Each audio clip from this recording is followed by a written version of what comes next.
Hello les sacres de One Piece, c'est Silver et Copper. Bienvenue sur Raftalie, la chaîne dédiée à tout l'univers de One Piece. Au tréfonds des océans habite un peuple baigné par une lumière artificielle. Les hommes-poissons. De nature puissante, ils ont toujours été fiers de leur origine. Hélas, et ce depuis de très nombreuses années, leur pays est dévalisé par des forbans sans foi ni loi. Le gouvernement ne les protège absolument pas. Et surtout, leurs forces ne sont pas assez nombreuses pour faire régner la paix. Mais leur histoire fut quand même marquée par de grands hommes qui n'ont jamais abandonné leur peuple. De vrais héros. Et parmi eux, il y a eu l'un de leurs chefs, celui qui a inspiré toute une génération, Fisher Tiger.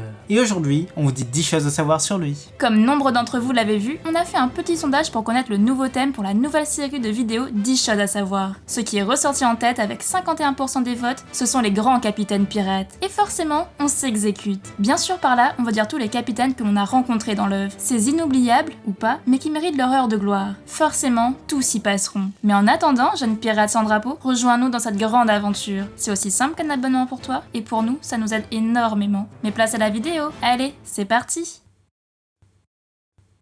Partie 1, son histoire.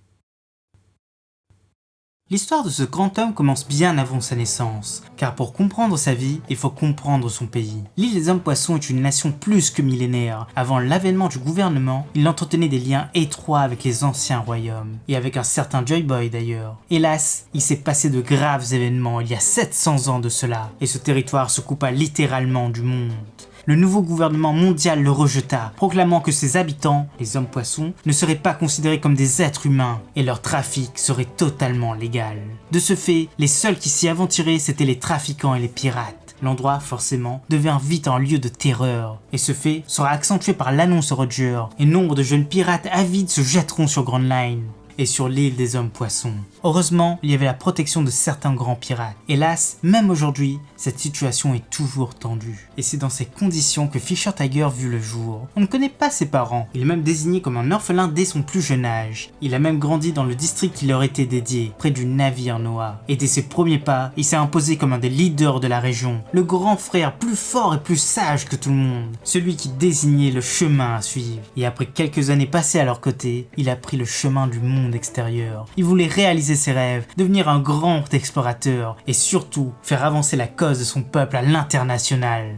Hélas, le bonheur ne dura pas. Lors d'un de ses voyages, il fut capturé par des marchands d'esclaves et vendu aux nobles célestes. Durant des années, il fut traité comme un moins que rien, torturé, utilisé, jusqu'à son évasion. Une fois rentré chez lui, il machina sa vengeance, et juste après avoir prévenu Neptune de son plan, il s'infiltra sur son ancien lieu de torture avec une audace toute particulière. Il avait grimpé Red Line à main nue. Il lui a suffi alors d'une seule nuit pour tout ravager, libérer les esclaves et mettre le feu à l'édifice. Et le clou du spectacle, c'est qu'il est arrivé à s'enfuir. Dès le lendemain, il était retourné sur l'île des Hommes-Poissons avec son nouveau bateau. Usant de sa nouvelle notoriété et de sa prime de 230 millions de berries, il monta son équipage, transforma tous les tatouages d'esclaves en tatouages des pirates du soleil. Ensemble, ils accompliront des miracles, combattront les marines, imposeront leurs idées au monde. Ils accompagneront même une jeune fille jusqu'à son village natal, une ancienne esclave, la jeune Koala. Malheureusement, en la déposant sur son île natale, ils vont tomber dans un traquenard. La marine l'y attendait, le contre-amiral Strawberry et son équipage le cribleront de balles. Lui, le grand héros, était tombé. Et malgré l'intervention de son équipage et de son second, Jinbei, l'issue ne changera pas. Fisher Tiger refusa la transfusion de sang humain, rendra son dernier souffle en avouant à son équipage son passé. Sa haine envers les humains, mais surtout son désir que les choses soient différentes pour les générations futures. Numéro 2, un groupe sanguin rare.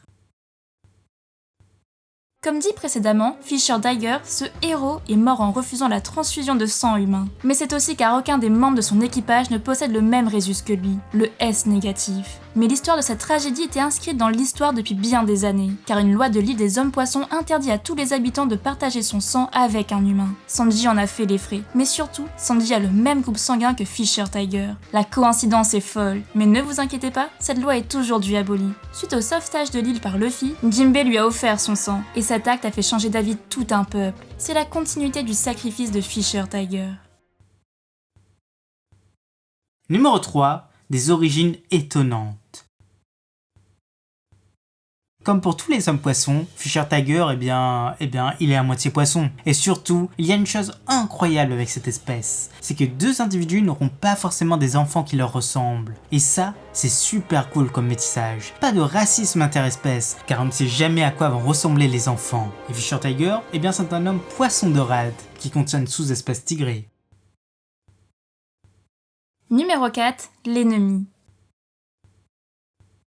Son grand ennemi, forcément, c'était les dragons célestes, ceux qui l'ont martyrisé, torturé, humilié pendant des années. Or, il s'était bien vengé, mais ce n'est pas le seul. Dans l'histoire de One Piece, on ne connaît que 3 autres personnes qui osent ou qui ont osé s'attaquer aux dragons célestes. Le tout premier, c'était Rox d'Ishebek, ce fou furieux. Son but était de les renverser par la force. Le second, c'est le père de Luffy. Lui aussi veut les renverser et installer un autre gouvernement moins violent. Et enfin, Luffy lui-même, celui qui en a frappé un tellement fort que le monde entier en a été chamboulé. À n'en pas douter, il faut du cran pour faire ça. Numéro 5, une vision. Fisher Tiger a toujours une vision de l'avenir, celle de voir son peuple sur un pied d'égalité avec ceux de la surface, et ce, même après avoir subi de tels malheurs. Et cette vision, il l'a partagée avec une autre de ses contemporaines, la grande reine Otohime. Mais forcément, leur façon d'y arriver était radicalement différente. Otohime voulait passer par la négociation, la diplomatie, alors que Fisher Tiger voulait passer par la méthode violente. Cette relation peut être un petit clin d'œil, car Otohime, c'est le nom de la mère du premier empereur du Japon. Et après cette naissance, elle s'est transformée en dragon. Et comme vous le savez, entre les tigres et les dragons, il y a toujours une très grande rivalité. Numéro 6, les liens. Ce grand homme semble avoir partagé de nombreux liens avec les grands de ce monde. Tout d'abord, Neptune lui-même. Il allait le voir à chaque passage sur l'île, ce qui n'était sans doute pas commun. On voit mal un roi recevoir tout le monde. Puis Barbe Blanche. Fisher Tiger lui vouait sans doute un grand respect, comme Jinbei le faisait, mais on ne sait pas s'ils se sont rencontrés. Boa Hancock, il l'a libéré. Là aussi, il ne l'a pas rencontrée, mais l'estime qu'elle avait pour lui est sans doute inégalable. Et enfin, Koala, cette petite fille qui deviendra un membre important des révolutionnaires. En gros, il avait des liens partout.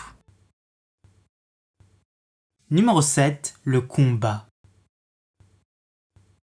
Son combat n'est pas une chose anodine, mais surtout, il vient de notre monde. Vous n'êtes pas sans savoir que de nombreuses personnes souffrent de discrimination dans le monde entier, et qu'il y a toujours eu des grands hommes et d'incroyables femmes qui se sont levés en tout temps pour dénoncer et tenter d'arrêter tout ça. Et parmi eux, il y avait Martin Luther King. Si on regarde bien, ils ont exactement la même volonté, l'acceptation de leurs semblables. Et surtout, ils ont tous les deux eu une fin tragique. À croire que l'égalité peut effrayer certaines personnes.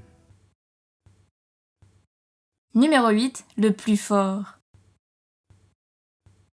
Quand il était plus jeune, il a prouvé qu'il était le plus fort entre tous les orphelins. Et voyager seul autour du monde, c'est pas donné à tout le monde. Il faut une certaine puissance. Pourtant, il n'était sans doute pas le plus puissant de son équipage. Rappelez-vous, il était tombé dans une embuscade et face à un contre-amiral, Strawberry, alors que Jinbei l'a eu facilement. Mais son exploit, attaquer Marie-Joie seul, restera à jamais dans l'histoire. Numéro 9, les inspirations.